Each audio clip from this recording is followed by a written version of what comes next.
اللہ اکبر۔ اللہ رب العزت قرآن مجید فرقان حمید میں ارشاد فرماتا ہے، الذی خلق الموت والحیات لیبلوکم ایکم احسن عملا وہو العزیز الغفور۔ اور اللہ رب العزت نے زندگی اور موت کو پیدا کیا تاکہ اعمال کے حوالے سے دیکھا جا سکے کہ تم میں سے بہتر کون ہے۔ وہو العزیز الغفور، اور وہ بہت ہی غالب آنے والا اور درگزر کرنے والا ہے۔ اللہ رب العزت نے جو نیک اعمال کا حکم دیا ہے، اس کا مقصود اور مطلوب یہ ہے کہ نیک اعمال کے ذریعے بندے کا تعلق اللہ رب العزت کے ساتھ جڑ جائے۔ جتنے ہم نیک اعمال کریں گے، یعنی اعمال صالح جس کو کہتے ہیں، جتنے ہم اچھے اعمال کریں گے، نیک کام کریں گے، اتنا ہمارا تعلق اللہ کے ساتھ مضبوط ہوتا جائے گا۔ اور جتنا نیک اعمال سے دور ہوں گے، بالواسطہ ہم اللہ سے دور ہوتے جائیں گے۔ کیوں نیک اعمال سے دور ہونے کی وجہ کیا ہے؟ کہ ہم گناہوں کی طرف بڑھ رہے ہیں، اور اگر نیک اعمال بڑھ رہے ہیں تو اس کا مطلب ہے ہم گناہوں سے دور ہوتے جا رہے ہیں۔ تو جتنا شیطان سے دور ہوں گے اتنا ہی رحمان کے قریب ہوں گے، اور جتنا رحمان سے دور ہوں گے اتنا ہی پھر شیطان کے قریب ہوتے جائیں گے۔ اس لیے کہ انسان یا تو حالت نیکی میں ہوتا ہے یا حالت گناہ کے اندر ہوتا ہے۔ تو جب حالت گناہ نہیں ہوگی تو اس کا کیا مطلب ہے کہ حالت نیکی ہے۔ تو جتنے ہم نیک اعمال کریں گے اتنا ہی ہمارا اللہ رب العزت کے ساتھ تعلق جو ہے وہ مضبوط ہوتا جائے گا۔ اب جو نیک اعمال ہیں ان کی کثیر تعداد ہے، بے تحاشا اعمال ہیں، نیکی کے کام ہیں جن کو ہم کر کے اللہ کا قرب، اللہ کی معرفت، اللہ کی محبت، حضور علیہ الصلوۃ والسلام کی غلامی کو پا سکتے ہیں۔ ان تمام اعمال کے اندر جو سب سے بڑا عمل ہے وہ ہے دعا۔ وہ کیا ہے؟ دعا۔ ایک تو ہے فرض اعمال، ہیں فرض اعمال جو نیک اعمال ہیں ان کی ہم بات نہیں آج کر رہے، ہم بات کر رہے ہیں جو نفلی اعمال ہیں، سنت اعمال ہیں، مستحب اعمال ہیں، یعنی فرض سے ہٹ کے جتنے بھی دیگر اعمال ہیں ان اعمال کے اندر سب سے جو بڑا عمل ہے اور اللہ کو جو پسندیدہ عمل ہے، یا وہ عمل جو پل کے اندر بندے کا تعلق اللہ رب العزت کے ساتھ مضبوط کر دیتا ہے، وہ ہے دعا۔ بدقسمتی یہ ہے کہ امت کی تربیت اس طریقے سے پیشواؤں نے کی کہ آج امت دعا سے دور ہو گئی، منت کی طرف چلی گئی۔ آج امت جو ہے وہ دعا سے دور ہو گئی، اوراد و وظائف کی طرف چلی گئی۔ آج امت جو ہے وہ دعا سے دور ہو گئی، تویز دھاگا کی طرف چلی گئی۔ اور اسی طرح امت دعا سے دور ہو گئی، جو دیگر خرافات آپ معاشرے کے اندر دیکھ رہے ہیں دین کے نام پہ، ان کے قریب ہوتی گئی اور اللہ سے دور ہوتی گئی، کیونکہ دعا ایسا عمل ہے جو اللہ کے قریب کرتا ہے۔ پھر دعا ایسا عمل ہے جس طرح میں نے کہا کہ پل بھر کے اندر یہ فیصلے کروانے والا عمل ہے۔ میں اس کی ایک دلیل دیتا ہوں تو انشاءاللہ پھر آپ کو نقطہ سمجھ آ جائے گا۔ حضرت شیخ جنید بغدادی رحمۃ اللہ علیہ بغداد کے اندر وعظ و نصیحت کر رہے ہیں، یعنی مجلس سجی ہوئی ہے، بیان ہو رہا ہے، درس ہو رہا ہے، وعظ و نصیحت ہو رہی ہے، مخلوق خدا بیٹھی ہوئی ہے۔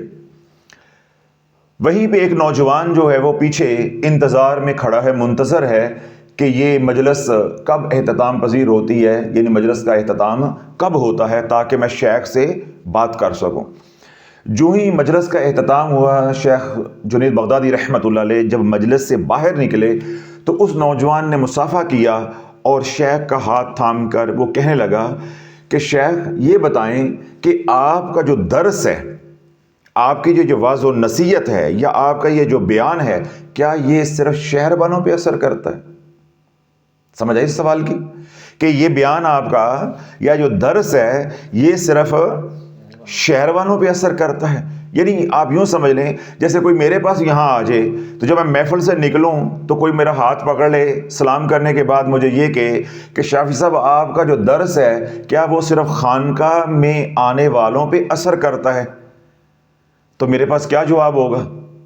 میں اس کو کیا کہوں گا کہ یہ تو بھائی رب کے فیصلے ہیں کہ جس کے دل میں اللہ اتار دے، اور میرا رب جب خانقاہ آنے والوں کے دل میں اتار رہا ہے، ان کی زندگیاں بدل رہا ہے، تو الحمدللہ میں اللہ کی رحمت سے یہ گمان رکھتا ہوں کہ میرا درس یا میرا بیان یا میری واعظ و نصیحت دنیا بھر میں جو بھی سنے گا اللہ اس کو بھی جو ہے وہ مستفید فرمائے گا۔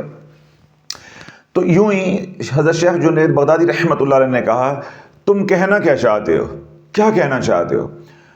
اس نے کہا جی آپ شہر میں جو ہے وہ واعظ و نصیحت کر رہے ہیں اور جنگل کے اندر شراب کی محفل جو ہے وہ چل رہی ہے، گناہ کا کام جو ہے وہ جاری و ساری ہے، اور آپ تبلیغ کا کام، امر بالمعروف نہی عن المنکر کا کام جو ہے وہ یہاں شہر میں کر رہے ہیں، تو یہ تبلیغ آپ جا کر وہاں کریں جہاں پہ گناہ کا کام ہو رہا ہے، موقع پہ جا کر یہ تبلیغ کریں۔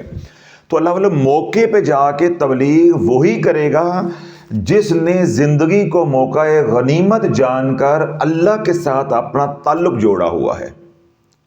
جو آج بسترا اٹھا کر تبلیغ کے لیے نکلا ہے اس کا تو اپنا تعلق جو ہے اللہ کے ساتھ ابھی نہیں بنا، تو وہ دوسروں کے لیے ہدایت کا ذریعہ کیسے بن جائے گا؟ جس نے ابھی خود گناہوں سے توبہ نہیں کی، جو خود ابھی سیکھنے سکھانے کے مرحلے میں ہے، جس کا ابھی اپنا خود تعلق جو ہے اللہ اس کے رسول علیہ الصلوۃ والسلام کے ساتھ مضبوط نہیں ہوا، تو وہ کیسے یہ دعویٰ کر سکتا ہے یا گمان کر سکتا ہے کہ میں کسی کے لیے ہدایت کی دعا کروں گا تو اللہ اس کو ہدایت عطا فرما دے گا یا مجھے ہدایت کا ذریعہ بنا دے گا؟ ابھی تو اسے خود ہدایت کی ضرورت ہے، ابھی تو اسے خود ہدایت کی ضرورت ہے۔ تو اللہ بڑے یہ وہ ٹھوکریں ہیں جن میں سے ایک یہ بھی ہے جو ہمیں لگی ہوئی ہیں۔ تو جنید بغدادی رحمۃ اللہ علیہ کو جب اس نوجوان نے کہا کہ جنگل کے اندر شراب کی محفل جو ہے وہ چل رہی ہے، گناہ کا کام ہو رہا ہے، اور آپ واعظ و نصیحت یہاں شہر میں کر رہے ہیں، آپ نے فرمایا جہاں یہ گناہ کا کام ہو رہا ہے مجھے وہاں لے جاؤ۔ تو وہ نوجوان کے ساتھ حضرت شیخ جنید بغدادی رحمۃ اللہ علیہ چلے۔ جب وہاں پہنچے تو جو ہی ان نوجوانوں نے، ان ڈاکوؤں نے، ان بدماشوں نے، ان اوباشوں نے حضرت شیخ جنید بغدادی رحمۃ اللہ علیہ کو دیکھا تو انہوں نے دوڑ لگا دی کہ شیخ یہاں بھی آگے ہیں، ابھی ہمیں جو ہے وہ ڈانٹ ڈپٹ کرے گی۔ اب انہیں یہ معلوم نہیں ہے کہ یہ جنید بغدادی ہیں، صرف انہوں نے ظاہر دیکھا ہے کہ ظاہر کیا ہے، شیخ والا ہے، تو آج ہم پکڑے گئے ہیں۔ تو جب وہ دوڑنے لگے تو حضرت جنید بغدادی رحمۃ اللہ علیہ نے ان کو آواز دی بھاگو نہیں، بھاگو نہیں، میں بھی تمہارا ہم پیالہ ہم نوالا ہوں، میں بھی ہم مشرب ہوں، تم ڈرو نہیں۔ تو جب ان کو یہ کہا یا یہ دلاسا دیا کہ میں تمہارا ہم پیالہ ہم نوالا ہوں، میں بھی اسی کام کے لیے آیا ہوں، تو ان کو تسلی ہو گئی کہ یہ کچھ چھاپا نہیں ہے، یہ ہم پکڑے نہیں گئے، یہ تو خود اس کام کے لیے آئے، تو وہ رک گئے۔ تو حضرت جنید بغدادی رحمۃ اللہ علیہ نے ان نوجوانوں کا جو ٹولہ تھا ان سے مخاطب ہو کر کہا کہ شہر میں تو نہ کوئی پلاتا ہے نہ پینے کا موقع ملتا ہے، آج موقع پا کر میں جنگل میں آیا ہوں تو تم ہی پلا دو، آج ہمیں تم ہی ہمیں آج پلا دو۔ ان نوجوانوں نے جو شراب کے برتن خالی ہو چکے تھے ان کی طرف مڑ کر دیکھا اور معذرت کے ساتھ کہنے لگے کہ حضرت آج تو پھر ختم ہو گئی ہے، آپ دیر سے پہنچے ہیں، اب جاگتے رہیے کہ آج کیا ہوئی ہے، ختم ہو گئی ہے، آپ تو دیر سے پہنچے۔ آپ نے فرمایا ختم ہو گئی ہے تو کیا ہوگا، ختم ہو گئی ہے تو کیا ہوا، شہر سے اور منگوا لو، شہر سے اور منگوا لو۔ ان نوجوانوں نے کہا جی اب یہ جو وقت ہے اس وقت شہر سے شراب دستیاب نہیں ہوگی، مل نہیں سکتی۔ تو آپ نے فرمایا کہ اگر شہر سے شراب آ نہیں سکتی اس وقت تو میرے پاس ایک ایسا عمل ہے، وہ عمل میں آپ کو بتاتا ہوں، تو شراب خود یہاں آ جائے گی۔ اگر اس وقت آپ شہر سے شراب لا نہیں سکتے تو اس میں پریشان ہونے کی کیا بات ہے؟ محفل کو سجا کے رکھو. میں ایک عمل بتاتا ہوں، وہ عمل آپ کرو تو شراب خود ادھر یہاں آ جائے گی، ہمیں جانے کی ضرورت ہی نہیں ہے. تو یوں جب ان کے دل جڑ گئے کہ یہ ہمارے ہم پیالہ ہم نوالا ہیں، یہ ہمارے پیر بھائی ہی ہیں، تو انہوں نے کہا حضرت یہ تو پھر کمال ہو جائے گا، یہ تو کمال ہو جائے گا. تو جنید بغدادی رحمۃ اللہ علیہ نے ان سے پوچھا کہ آپ کتنے عرصے سے پی رہے ہو؟ کسی نے کہا میں 10 سال سے پی رہا ہوں، کسی نے کہا میں 5 سال سے پی رہا ہوں، کسی نے کہا میں 15 سال سے یہ کام کر رہا ہوں. تو انہوں نے کہا کہ آپ اتنے سال سے پی رہے ہو تو آپ کو ابھی تک شراب کو یہاں منگوانا ہی نہیں آیا؟ تو جب اس طرح کی باتیں کی تو انہیں معلوم ہوا کہ یہ تو ہمارا بھی سردار ہے. سمجھ آ گئی؟ تو جنید بغدادی رحمۃ اللہ علیہ سے جب انہوں نے التجا کی کہ حضرت اگر شراب چل کر آ جاتی ہے تو اس سے بہتر کیا ہے، آپ منگوائیں، ابھی جو ہے وہ جام چلیں گے، دوبارہ ہم آپ کے ساتھ دوبارہ پئیں گے. آپ نے فرمایا میں شراب منگواتا ہوں، تم اتنی دیر تک وضو کر کے آ جاؤ. تم کیا کر کے آ جاؤ؟ وضو کر کے آ جاؤ. تو میں شراب منگواتا ہوں. جب وہ لوگ وضو کر کے آ گئے، اب انہیں تو معلوم نہیں ہے کہ کون سی شراب آنے لگی ہے اور کیسے آنی ہے. اب وہ وضو کر کے بارگاہ میں پہنچ گئے جنید بغدادی رحمۃ اللہ علیہ کی. تو آپ نے کہا کہ 2 رکعت نماز پڑھو، 2 رکعت نماز پڑھو. جو ہی وہ 2 رکعت نماز پڑھنے لگے، یعنی انہوں نے نیت باندھ لی، یعنی نماز شروع کر لی، تو جنید بغدادی رحمۃ اللہ علیہ سجدے میں پڑ گئے اور رب کی بارگاہ میں رو کے التجا کرنے لگے، اے میرے مولا یہاں تک لانا میرا کام تھا، اب ان کو ہدایت دینا تیرا کام ہے. یہاں تک گھیر کے لانا یہ میرا کام تھا، وہ بھی تیری توفیق سے، وہ میں نے اپنے حصے کا کام کر دیا ہے. اب ہدایت دینا یا ان کو یوں ہی گمراہ رکھنا یہ تیرے ہاتھ میں ہے. تو سجدے سے سر اٹھانے سے پہلے ان کو ہدایت دے دے تو تجھے کوئی پوچھنے والا نہیں ہے. فعال لما یرید، جو تو ارادہ کرتا ہے وہ تو کر گزرتا ہے، تجھے کوئی مشورہ دینے والا نہیں ہے، تجھے کوئی روکنے ٹوکنے والا نہیں ہے، تجھ سے کوئی سوال کرنے والا نہیں ہے. تو اللہ والو جب جنید بغدادی رحمت اللہ علیہ سجدے سے سر اٹھاتے ہیں تو کیا ہے کہ سارے کے سارے نوجوان، یعنی وہ پورا جو گروہ ہے، ٹولہ ہے، وہ سارا کا سارا نوجوانوں کا ٹولہ زارو قطار ڈائیں مار مار کے رو رہا ہے. اور جنید بغدادی رحمت اللہ علیہ کے ہاتھ چوم رہے ہیں، پاؤں کو پکڑ رہے ہیں کہ شیخ آج 2 رکعت نماز جو وضو کر کے آپ نے ہمیں پڑھوائی ہے، جو لذت جو سرور اس محفل میں آیا، اس نماز میں آیا ہے، وہ تو کبھی شراب کی محفل میں بھی نہیں آیا. شراب پی کے بھی یہ سرور یا یہ سکون نہیں ہوا. جس سرور یا جس سکون کے لیے ہم اللہ کو ناراض کرتے رہے، شراب پیتے رہے، اللہ کی نافرمانی کرتے رہے، آج 2 رکعت نماز پڑھ کے ہم نے جو سکون پا لیا ہے، وہ سکون تو کبھی گناہ کر کے بھی ہمیں نہیں ملا. تو اللہ جنید بغدادی رحمت اللہ علیہ نے اپنا تعلق حضور علیہ الصلوۃ والسلام کی سنت مطہرہ پہ چلتے ہوئے اللہ کے ساتھ دعا والا بنایا تھا. کون سا تعلق تھا؟ دعا والا. ہم نے کون سا تعلق بنایا ہوا ہے؟ لیروں والا. ہم نے کون سا تعلق بنایا ہوا ہے؟ وظیفوں والا. ہم نے کون سا تعلق بنایا ہوا ہے؟ کالی ہنڈیا والا. سمجھ آ رہی بات؟ اور یا پھر ہم نے کون سا تعلق بنایا ہوا ہے؟ کڑیاں پہننے والا، مور کے پنکھ رکھنے والا.